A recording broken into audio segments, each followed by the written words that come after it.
ओम नमोरियंताणं नमो सिद्धाणं नमो आर्याणं नमो वज्रायणं नमो लोहे सवसाहुणम्।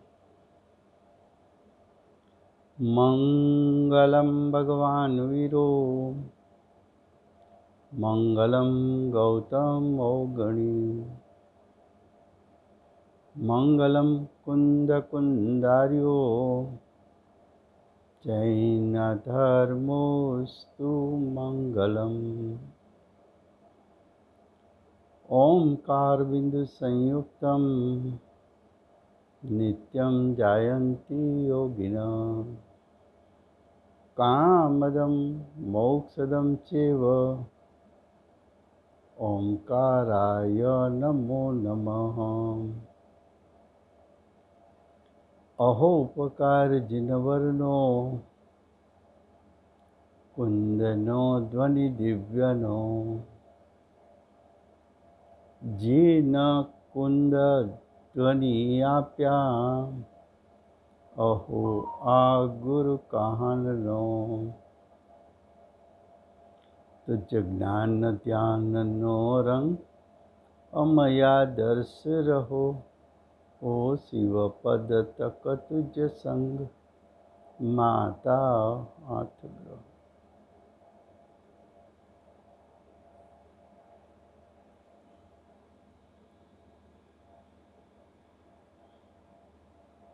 ये जैन सिद्धांत प्रश्नोत्तर माला है।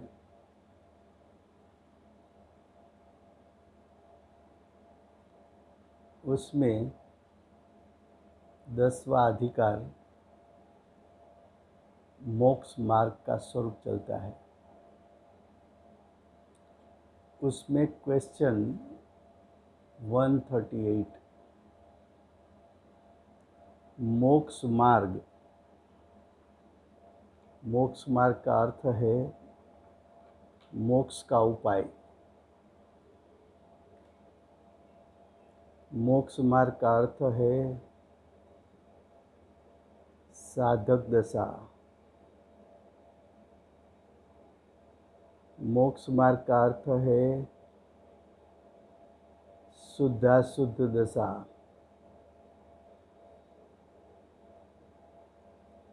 मोक्ष मार्ग का अर्थ है 4 से 12 गुणस्थान। मोक्ष मार्ग का अर्थ है रत्नत्रयी की प्राप्ति। मोक्ष मार्ग उसका फल है मोक्ष।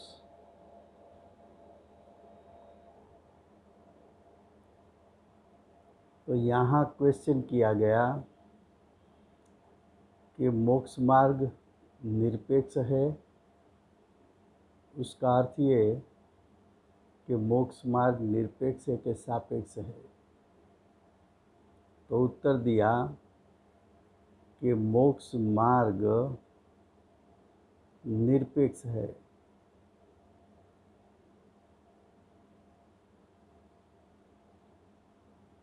परम निरपेक्ष है।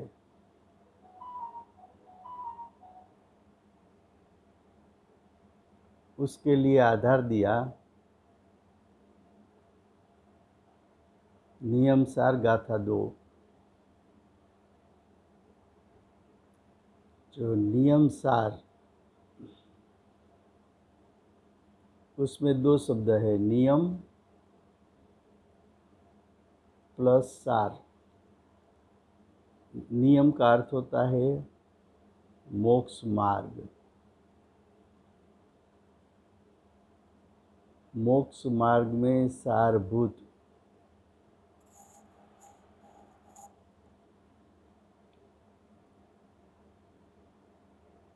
तो निज परमात्मा तत्व के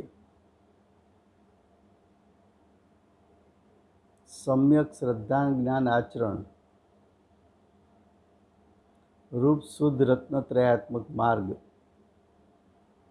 परम निरपेक्ष होने से मोक्ष का उपाय है। क्या कहा? निज परमात्म तत्व, उसका अर्थ है ज्ञायक स्वभाव।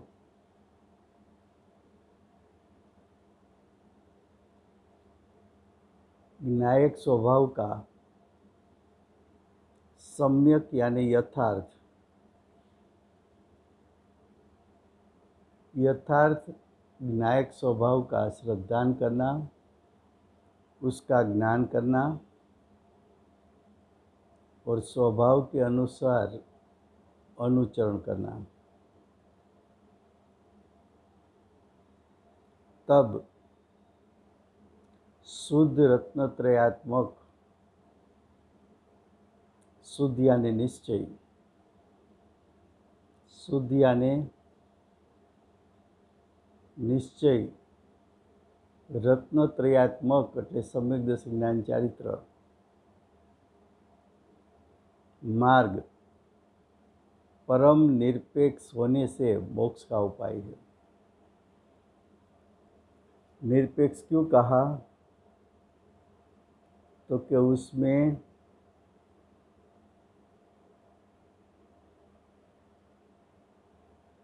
निमित्त की सापेक्षता नहीं है। ज्ञायक स्वभाव है वो उपादान है। तो साधक ने ज्ञायक स्वभाव का आश्रय लिया तो कार्य उपादान से हुआ, इसलिए निरपेक्ष। दूसरा, जैसा स्वभाव है शुद्ध, ऐसा परिणाम में शुद्धता प्रकट हुई, तो कर्म का संग नहीं है, इसलिए निरपेक्ष।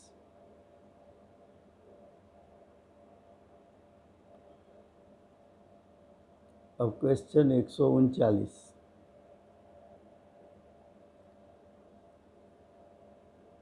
जो ऊपर में क्वेश्चन किया था उसमें परम निरपेक्ष कहने से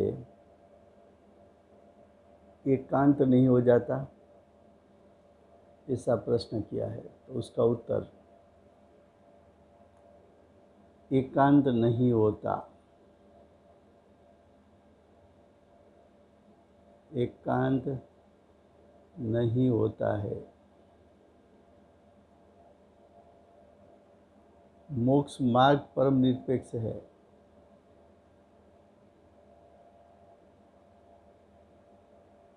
जो मोक्ष मार्ग प्रकट हुआ वो एकांत नहीं है, सम्यक एकांत है। सम्यक एकांत क्यों कहा? कि अभेद ज्ञायक को भी जाना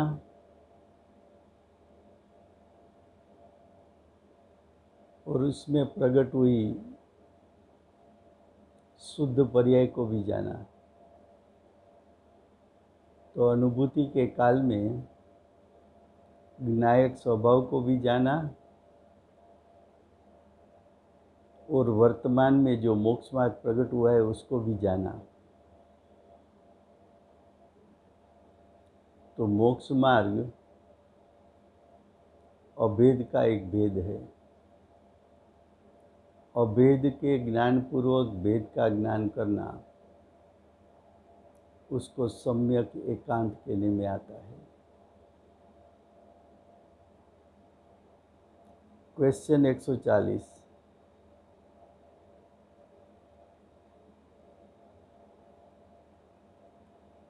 मोक्ष मार्ग को आप सम्यक एकांत कहेंगे?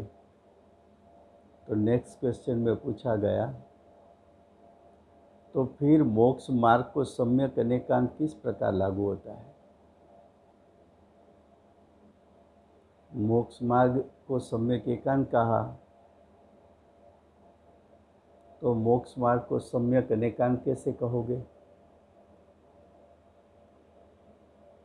उसका उत्तर, मोक्ष मार्ग पर से परम निरपेक्ष है, स्व से अस्ति और पर से नास्ति, इसलिए अनेकांत हो गया। अपने द्रव्य क्षेत्र कालभाव में रहकर मोक्ष मार्ग प्रकट हुआ। तो मैं मेरे द्रव्य क्षेत्र कालभाव में रहकर मोक्ष मार्ग को प्रकट किया। वो स्व से अस्ति और कर्म से नास्ति, निमित्त से नास्ति, इसलिए सम्यक अनेकांत कह सकते हो। मोक्ष मार्ग पर से परम निरपेक्ष है।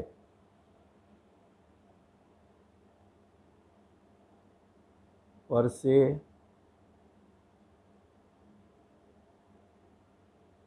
अस्ति नास्ति,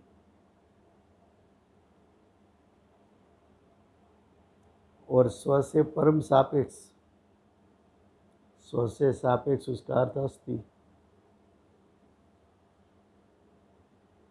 पर से परम निरपेक्ष तो पर से नास्ति, ऐसा जानना वह सम्यक अनेकांत है। दूसरा सम्यक अनेकांत का ये अर्थ है, आत्मा की अनुभूति हुई तब ज्ञान ने जो ज्ञान प्रगटा वो प्रमाण ज्ञान है, सम्यक प्रमाण ज्ञान है। उसने ज्ञायक स्वभाव को भी जाना और वर्तमान पर्याय में जो शुद्धता प्रकट हुई उसको भी जाना। तो द्रव्य पर्याय दोनों को जाना, दोनों को जानना वो अनेकांत है। निर्विकल्प दशा में जाना,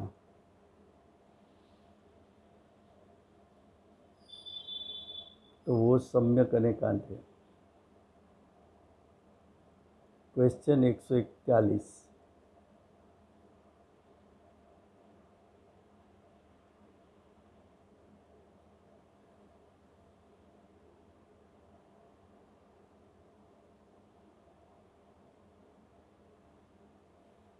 क्वेश्चन ऐसा है 141, देवादिक तथा तत्वादिक का निर्धार यानी निर्णय इस समय यानी पंचम काल में हो सकता है। उसका उत्तर हाँ, हो सकता है। कब हो सकता है? तो कि प्रमाद छोड़कर, प्रमाद का अर्थ क्या? प्रमाद का अर्थ है सम्यक दर्शन की प्राप्ति का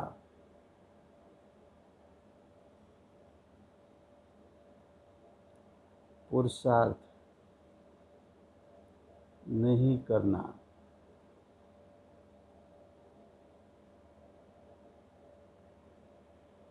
तो सम्यक दर्शन की प्राप्ति का पुरुषार्थ नहीं करना वो प्रमाद है। इससे प्रमाद को छोड़ दो। सच्चा उद्यम, उद्यम का अर्थ है पुरुषार्थ। पुरुषार्थ का अर्थ है स्वभावलक्षी पुरुषार्थ। स्वभावलक्षी पुरुषार्थ करे तो उन सब का सच्चा निर्णय हो सकता है। सच्चा निर्णय का अर्थ है सम्यक श्रद्धान।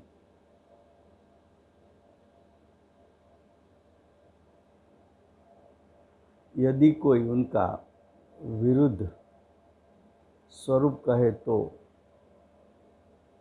जीव को वो भाषित हो जाता है। आत्मा के स्वरूप से विपरीत स्वरूप कोई दिखाए तो सच्चे श्रद्धान वाले को मालूम हो जाता है।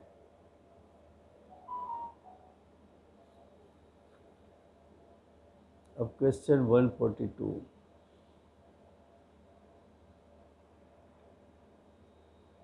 प्रयोजनभूत तत्वों को जीव यथा जाने माने तो उससे क्या लाभ होगा?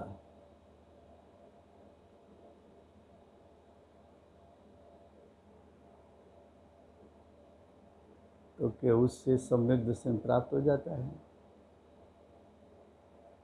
प्रयोजनभूत तत्व, अगर प्रयोजनभूत तत्व, तत्व का अर्थ द्रव्य करो तो प्रयोजनभूत द्रव्य जीव,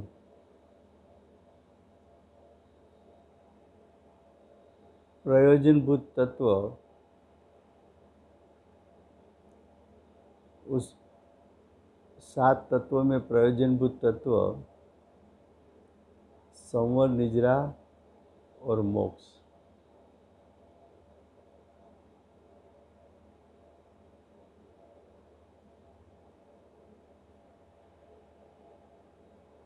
तो उसका स्वरूप, जीव का यथार्थ स्वरूप जाने कि ज्ञायक स्वभाव कैसा है, मेरा ज्ञान और सुख स्वभाव कैसा है, तो जीव को लाभ होता है और सम्यक दर्शन प्रकट होता है। क्वेश्चन 143, जीव को धर्म समझाने का क्रम क्या है?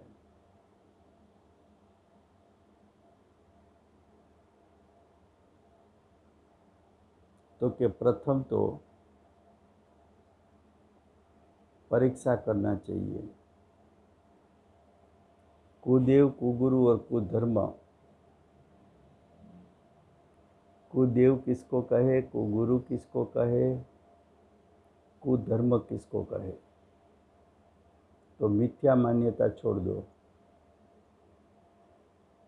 जैसे कि हाथ में हथियार हो और आप उसको देव मानते हैं,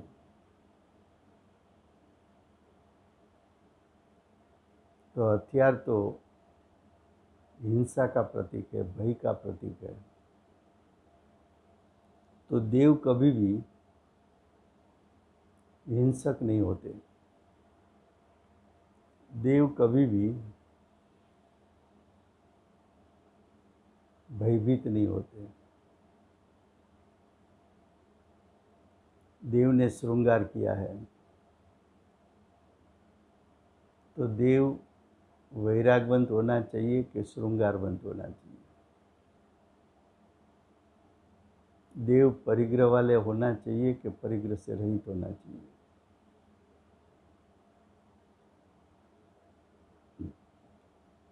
तो पहले निर्णय करो कि सच्चे देव कौन?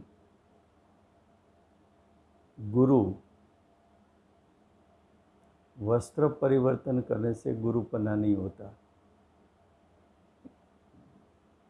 भाव परिवर्तन होने से गुरुपना आता है।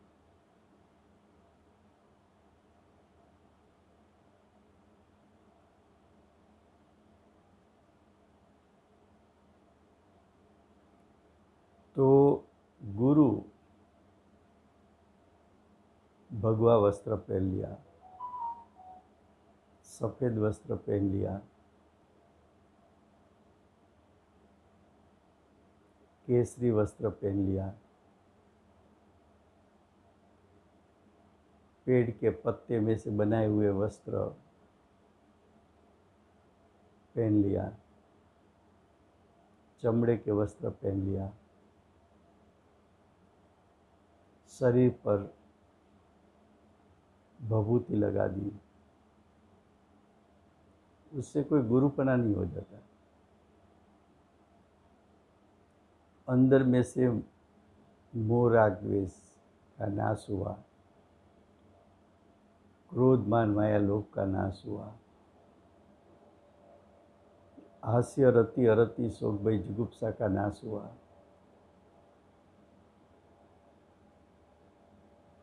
तब गुरुपना प्रकटता है। सम्यक दर्शन ज्ञान चारित्र प्रकट किया तो गुरु है। वितराग दशा प्रकट की तो गुरु है। कुधर्म जहाँ संसार अच्छा चले उसका उपदेश हो, वो कुधर्म है।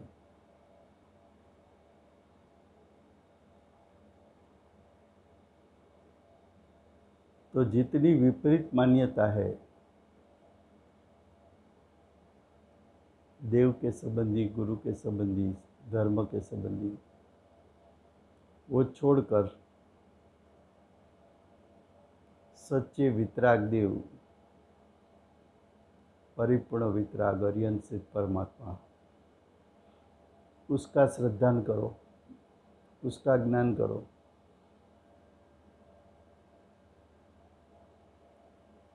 जो मोक्ष मार्ग में है,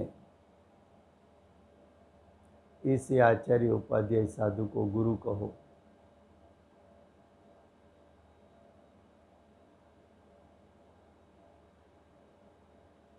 जो सम्यक दर्शन ज्ञान चारित्र प्रकट करने का उपदेश दे उसको धर्म कहो।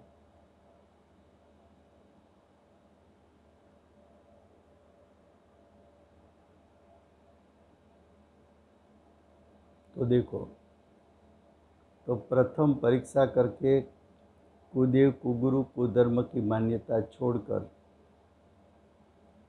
अर्यन देव आदि को श्रद्धान करना चाहिए, क्योंकि उनका श्रद्धान करने से ग्रहित मिथ्यात्व का अभाव होता है। फिर जिन मत में कहे हुए जीवादि तत्व का विचार करना चाहिए। पहले ग्रहित मिथ्यात्व छोड़ो, बाद में अग्रहित मिथ्यात्व छोड़ो। अग्रहित मिथ्यात्व तत्व के अभ्यास से छूटता है। तीसरी बात, फिर जिनसे स्वपर का भिन्नत्व भाषित हो वैसे विचार करते रहना चाहिए। भिन्नत्व का विचार यानी भेद ज्ञान।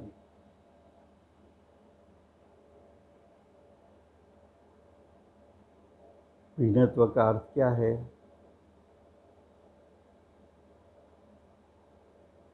भेद ज्ञान।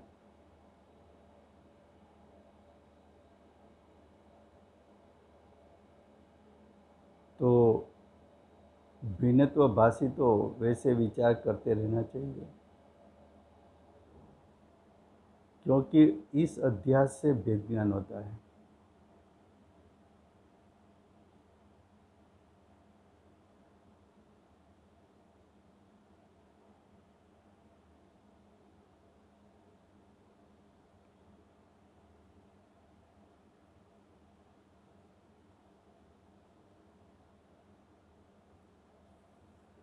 चौथा, तत्व प्रसाद।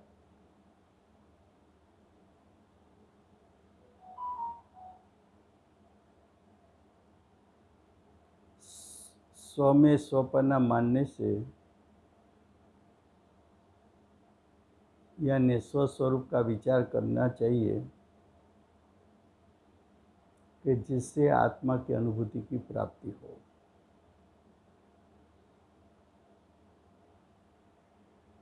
पहले ग्रहित मिथ्यात्व छोड़ा, अग्रहित मिथ्यात्व छोड़ने के लिए तत्व विचार किया। तत्व विचार में भेदरूप श्रद्धान और भेदरूप ज्ञान का चिंतन किया और उसके बाद आत्मा के अनुभव की प्राप्ति हुई, ये समझने का क्रम है।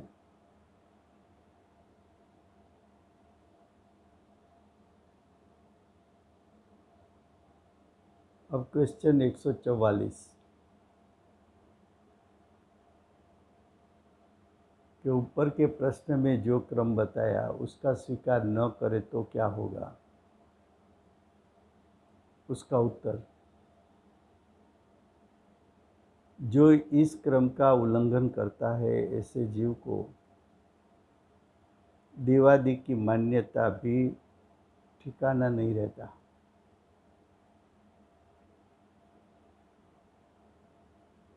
वह अपने को ज्ञानी मानता है, लेकिन वे सब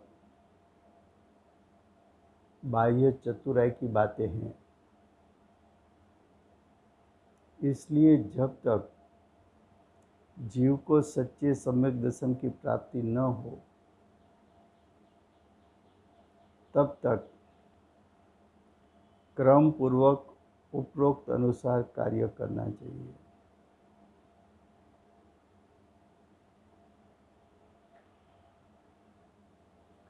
पहले ग्रहित मिथ्या तो छोड़ो,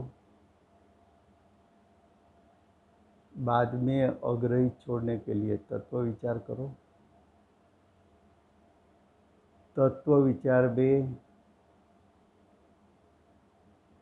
मैं शरीर से भिन्न हूँ, मैं विभाव से भिन्न हूँ, ऐसी भिन्नता का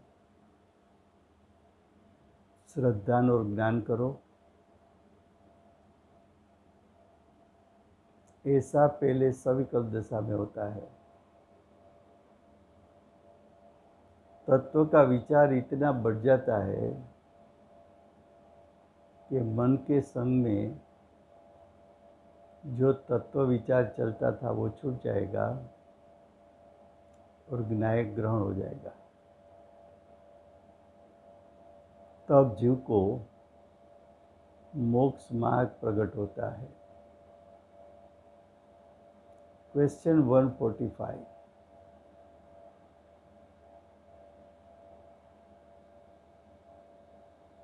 सात तत्व का यथार्थ श्रद्धा में देव गुरु धर्म की श्रद्धा किस प्रकार आ जाती है।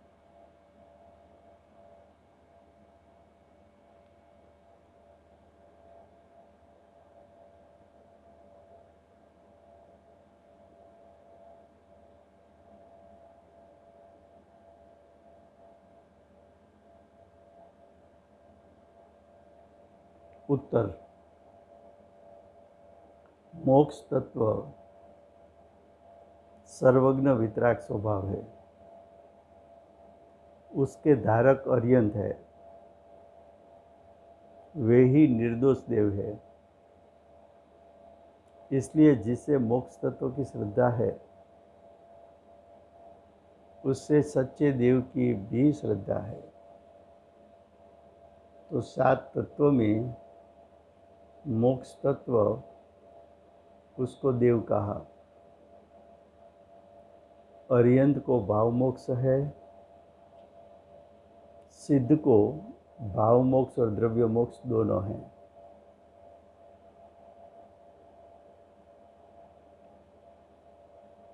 ये बात हुई देव की। अब आगे, संवर निजरा निश्चय रत्नत्रय स्वभाव है। उसके भावलिंगी, उसके धारक भावलिंगी आचार्य, उपाध्याय और साधु है। तो संवर निजरा में आचार्य, उपाध्याय, साधु तीनों का समावेश किया। वही निग्रंथ दिगंबर मुनि गुरु है। तो गुरु में गुरु संवर निजरा तत्व है। उसमें आचार्य, उपाध्याय, साधु तीनों गुरु है।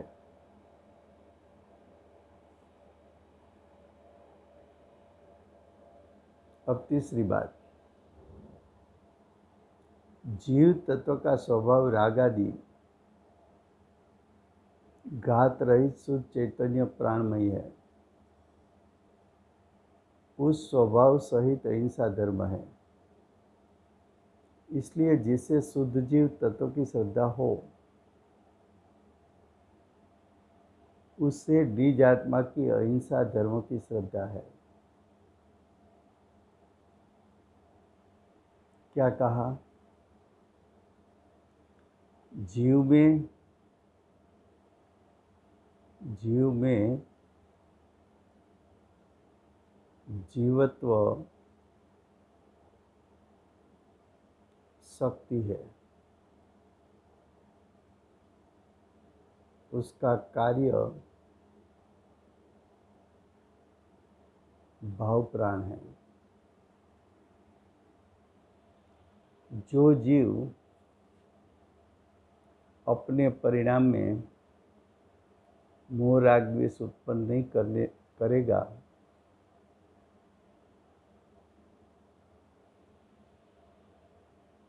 तो उसका भाव मरण नहीं होता।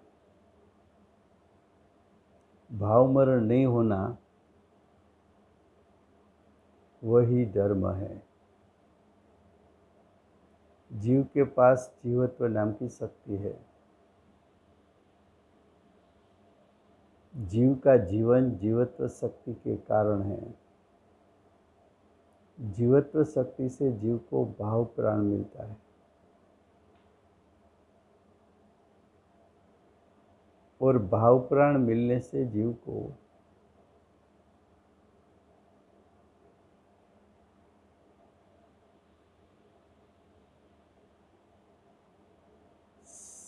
भाव प्राण से जीव को जीवन मिलता है।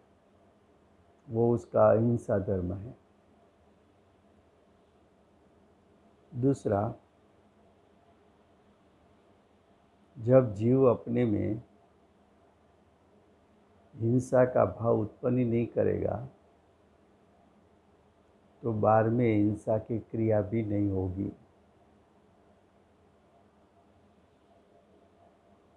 तो हिंसा का भाव नहीं है, हिंसा की क्रिया नहीं है। उसको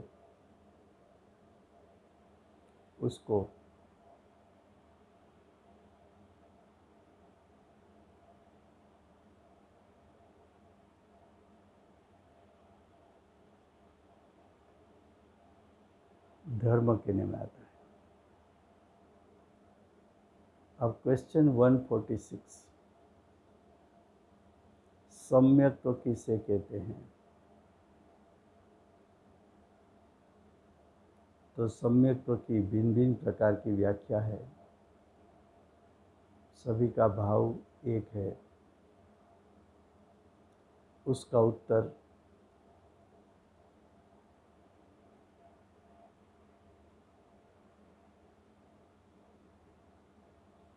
जिस गुण की निर्मल दशा, जिस गुण यानी श्रद्धा गुण,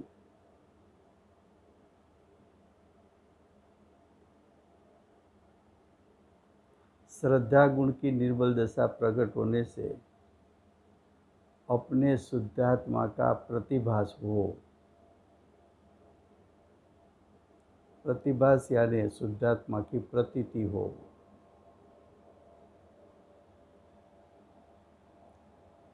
अखंड ज्ञायक स्वभाव की प्रतीति हो,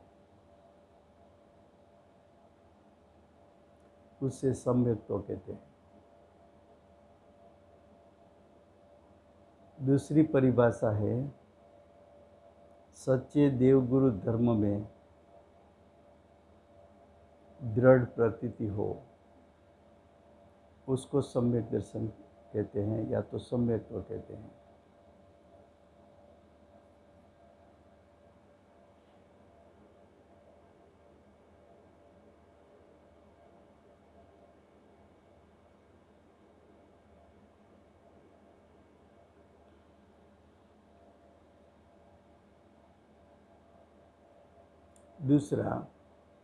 तीसरा, जीवादि सात तत्वों की यथार्थ प्रतीति हो।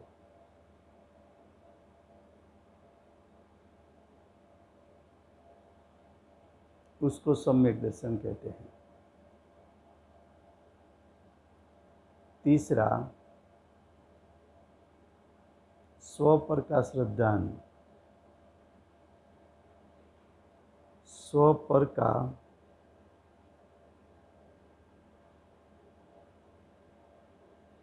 भिन्नता का श्रद्धान हो,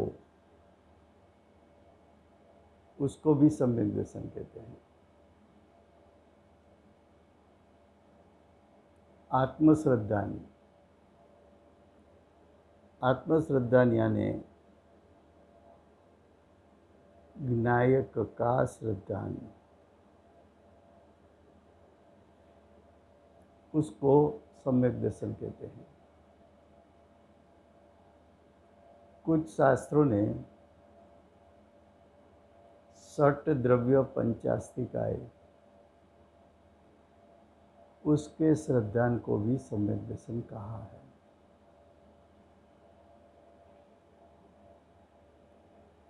तो पांचवी परिभाषा है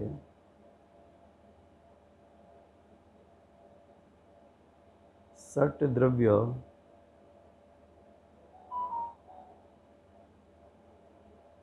पंचास्तिकाय का श्रद्धान।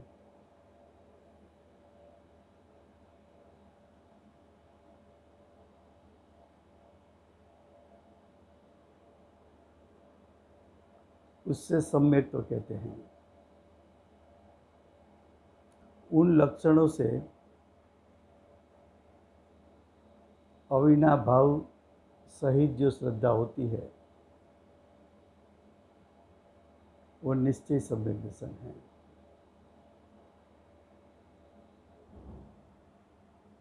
उस पर्याय का धारक सम्यक तो श्रद्धा गुण है। सम्यक दर्शन और मिथ्या दर्शन उसकी पर्याय है।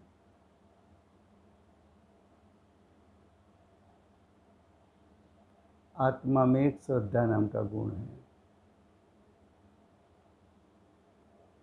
तो श्रद्धा गुण का दो परिणाम है।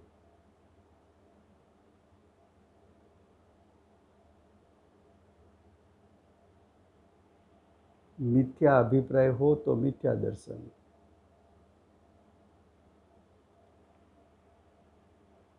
सही श्रद्धान हो तो सम्यक दर्शन।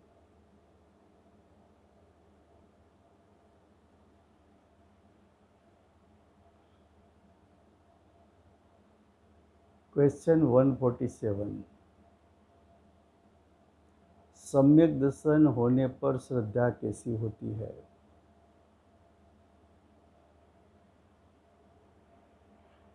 उसका मैं दृष्टांत देता हूँ।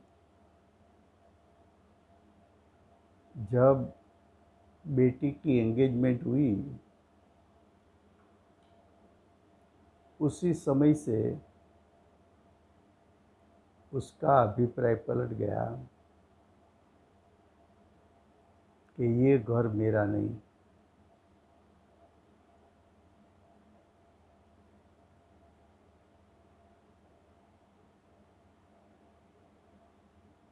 मेरा घर,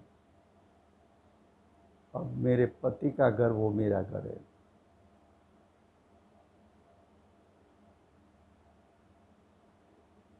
जो 25 साल से जो बेटी जिस घर में रह रही है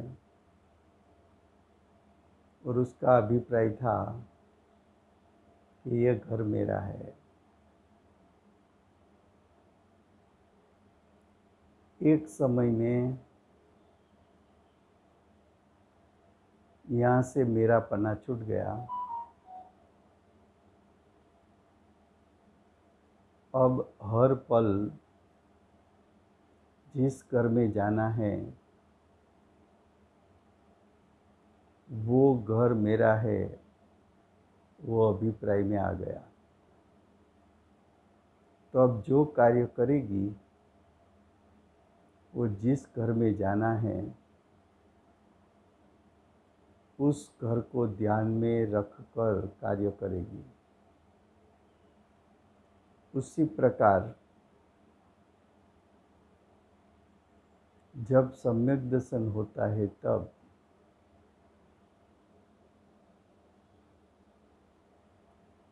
जब सम्यक दर्शन होता है तब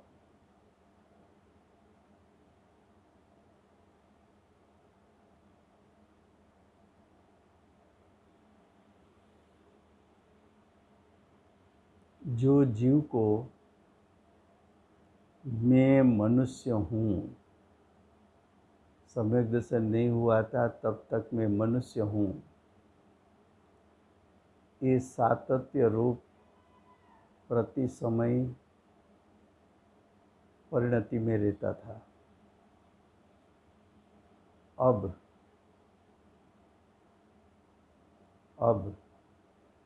सम्यक दर्शन हुआ तो मैं मनुष्य हूँ,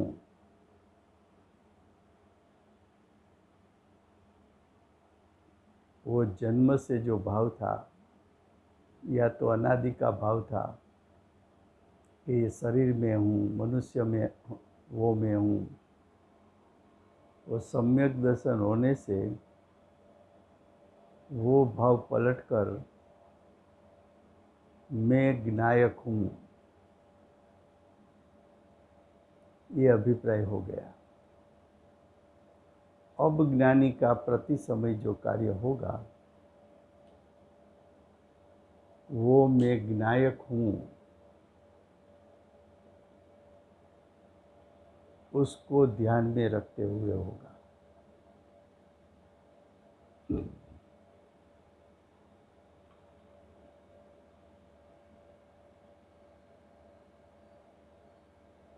तो अभिप्राय पलट जाना,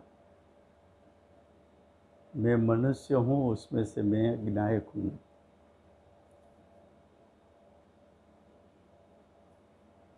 मैं पुरुष हूँ, उसके स्थान पर मैं ज्ञायक हूँ।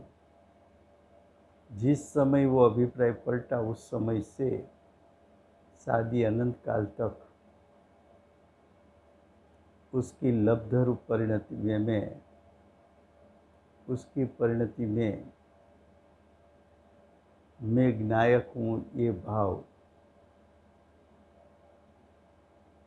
शादी अनंत काल तक रहेगा। उसको सम्यक दर्शन कहने में आता है। उसको सम्यक दर्शन पर मैं ज्ञायक हूँ ऐसा श्रद्धान हो जाता है। मैं मनुष्य नहीं हूँ, मैं पुरुष नहीं हूँ, मैं रागादि रूप नहीं हूँ, यह अभिप्राय पलट गया। समय हुआ है।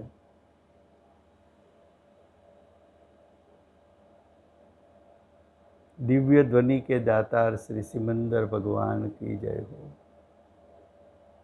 भावश्रुत पूर्वक द्रव्य श्रुत के दातार कुंकुंदाचार्य देव की जय हो। भावश्रुत पूर्वक द्रव्य श्रुत के दातार परम कृपाणु श्री सद्गुरु देव की जय हो। भावश्रुत पूर्वक द्रव्य श्रुत के दातार प्रसममूर्ति भगवती मात की जय हो। अष्ट जिनवाणी मात की जय हो। परम दिगंबर जैन धर्म की जय हो।